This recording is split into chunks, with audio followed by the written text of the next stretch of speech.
Mabuhay Pilipinas! Maligayang pagbabalik dito sa akin channel, pero kung bago ka lang, pasuyo ng like and subscribe. Salamat agad. Sa huli pong pagkatala mga kaibigan, ang bagyo po na nasa labas ng ating bansa ay pinangalanan na po ngayong Tropical Storm Sinlaco.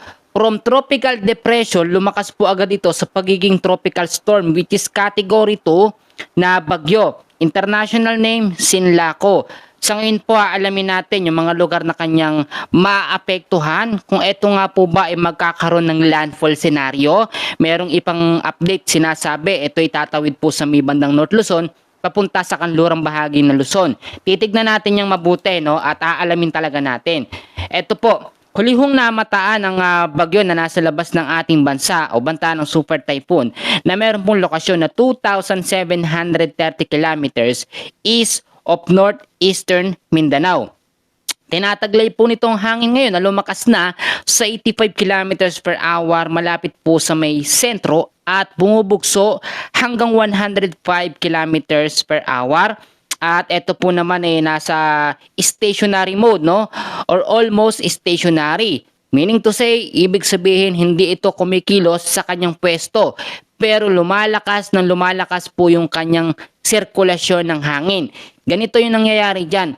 Para siyang nag-iipon ng lakas bago pumasok sa loob ng ating Philippine Area of Responsibility.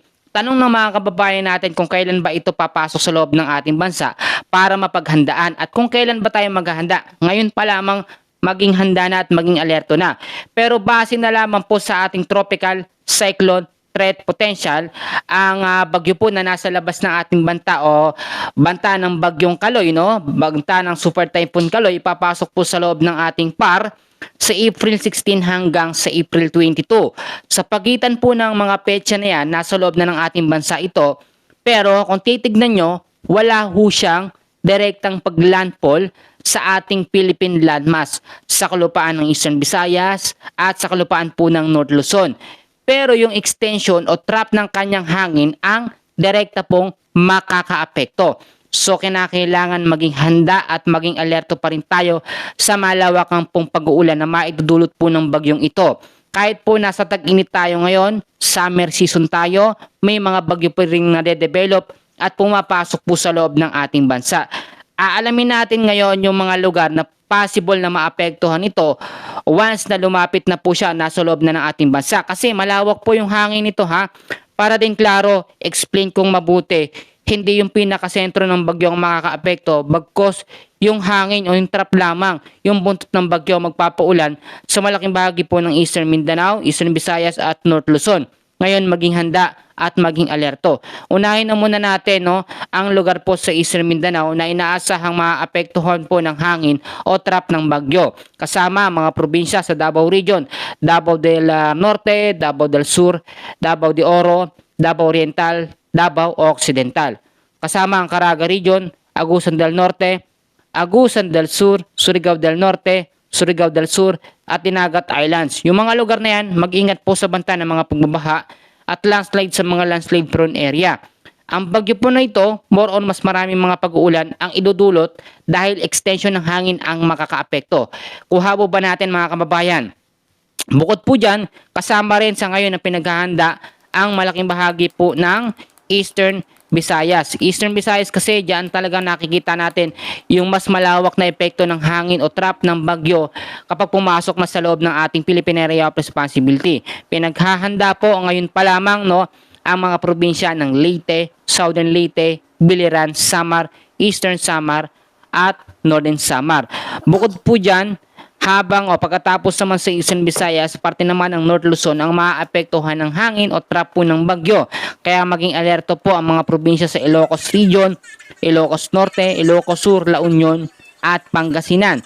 Sa Cagayan Valley naman, kasama ang Cagayan, Isabela, Nueva Vizcaya, Quirino, Batanes. Sa may Cordillera, kasama ang Abra, Apayao, Benguet, Ifugao, Kalinga at Mountain Province.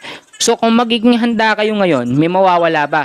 Wala po. Bagkus magbe-benefits pa tayo pag etong bagyo na ito ay nagsimula na pong magpaulan at maramdaman, lalo na kapag dumilim na sa hapon ay eto na po yung hudyat na talagang dapat is ready na tayo. Hindi kung kailan nandyan na ang bagyo, saka pa tayo mag-aasikaso. Marami akong pinapaalala na yung iba hindi po pinapansin at binabaliwala lamang. Ang nagiging resulta ay napapahamak po sila mga kaibigan ko, mga kababayan. Ngayon naman, titignan natin yung dalawang senaryo na aking sinasabi. Yung unang senaryo, mag-i-stay siya o susundan niya yung ating pinakasinasabi na forecast sa track niya sa area of probability. Talagang hindi siya maglalandfall at dadaan lamang siya sa silangang bahagi ng Mindanao, yung hangin, no, Eastern Visayas at North Luzon, at lalabas, no, pasilangang bahagi po ng Luzon. So, yun yung unang senaryo. Yung pangalawang senaryo naman, dahil nga po meron tayong ridge of high pressure area. Pag sinabi natin na ridge of high pressure area, malakas na impact ng hangin yan na nanggagaling po sa may bandang hilaga ng Luzon or dyan sa may bandang taas ng ating bansa. Kapag nandun ang bagyo, may chance na itulak ito pababa. So, yun yung magiging reason para magkaroon ng landfall scenario dito sa bagyong ito. Pero dahil nga po, no, ito, makinig po kayong mabuti. Dahil po categorize ang bagyo na ito bilang isang malakas o tinatawag din natin na super typhoon. Pag super typhoon, nasa signal number 4 hanggang signal number 5 yung category nito. At tataglayin nitong hangin na umaabot sa 240 hanggang 300 kilometers per hour na lakas ng hangin. Pinaka-max na po yun. So, ang mangyayari dito, yung high pressure na hangin galing po sa Mihilagang Luzon, region of high pressure area, walang magagawa sa lakas ng hangin na meron po sa bagyong ito. So, ang ibig sabihin lamang nito, yung pangalawang senaryo, yung mga landfall senaryo, ay malabo pong mangyari.